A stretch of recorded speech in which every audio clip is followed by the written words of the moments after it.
Good morning po mga kabayan, welcome po muli sa ating panibagong update rito po sa South Luzon, Expressway Toll Road 4 sa portion ng Tiaong Interchange mga kabayan. Ating silipin kung tapos na po ba paglatag ng semento itong interchange ng Tiaong. Let's go!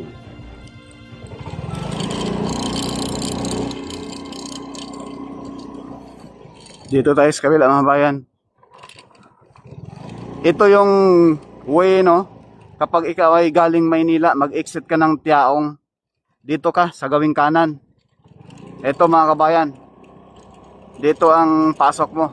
Iikot ka dyan sa circle.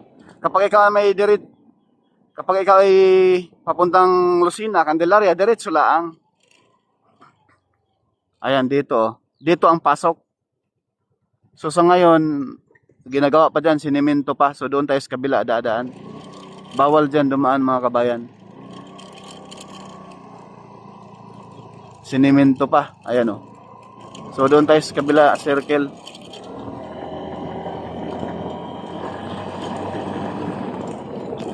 Sobrang taas ng ano. Hello. Yan naman po, diretso na po yan dyan mga kabayan sa Barangay Bulakin. Yan, diretso. Bulakin yan kuya, no? Diretso, no? Bulakin ano? Kahit linggo may pasok, wala naman. Ayan po. Dito mga bayan, dyan na po yung start yung package D. 15 kilometers mula rito sa Tiaong papuntang Candelaria. Na kung saan yung package D, ang interchange doon sa mismong tapat ng Candelaria Doctors Hospital. Po.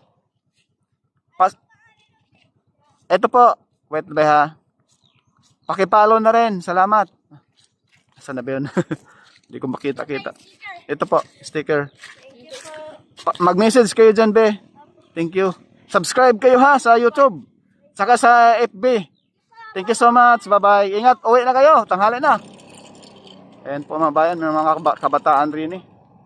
So, dito tayo. Para ipakita. Doon tayo tatagos sa kabilang side.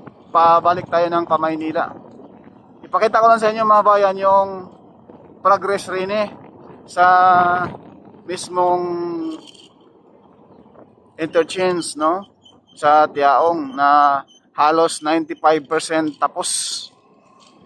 Tapos na malatagan ng concrete cement. Ang hindi pa natapos ito na lang, mga ilang di pa na lang yan. Ayan, no? Dito mga bayan, sa lubungan rito. Kapag ikaw ay galing Maynila, dito ka side sa kanan. Kapag ikaw ay galing Tiaong papuntang Lucena, sa kaliwa.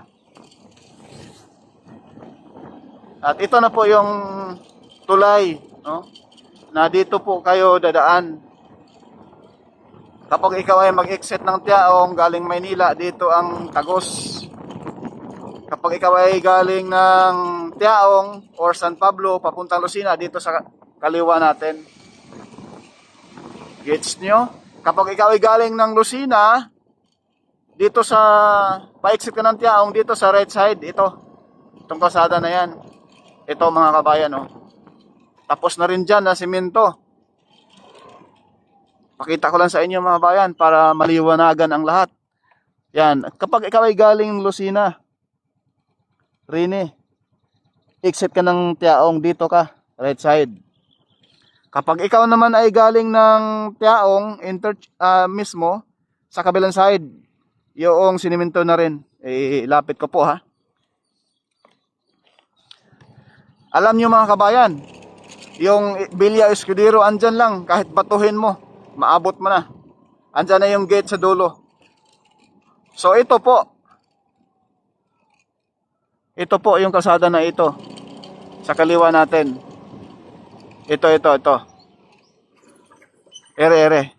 Ito po mga kabayan. Kapag ikaw ay galing ng San Pablo, Barangay San Vicente, no? Or Villa Escudero, andyan lang. Sa likod na yung mga puno na yan. Ang gate dyan sa Villa Escudero. Paluwas ka ng Maynila. Dito ka na sa right side. Kasi pag diretso ka dito, papuntang Lucena po ito. Dito. Sa baba natin. Ito. No? So ngayon, papunta na tayong Maynila. Dahil may mga drone shot na rin po tayo doon sa dulo, sa circle. Ang purpose pala ng circle dyan sa dulo mga bayan, para hindi na maglagay ng stoplight. Lahat ng exit entrance doon na sa circle papasok. Kasi itong kalsada na ito, yung may mga sasakyan na dumaan, temporary lang. No? So, ngayon, diretso na tayo pa Manila mga kabayan. Pakaliwa tayo. Let's go! Please like, share, at subscribe naman. Ayan po. Ito yung pa Manila, galing ng kapag ikaw galing Lucena, ayan sa kabila. Yan. Klaro po.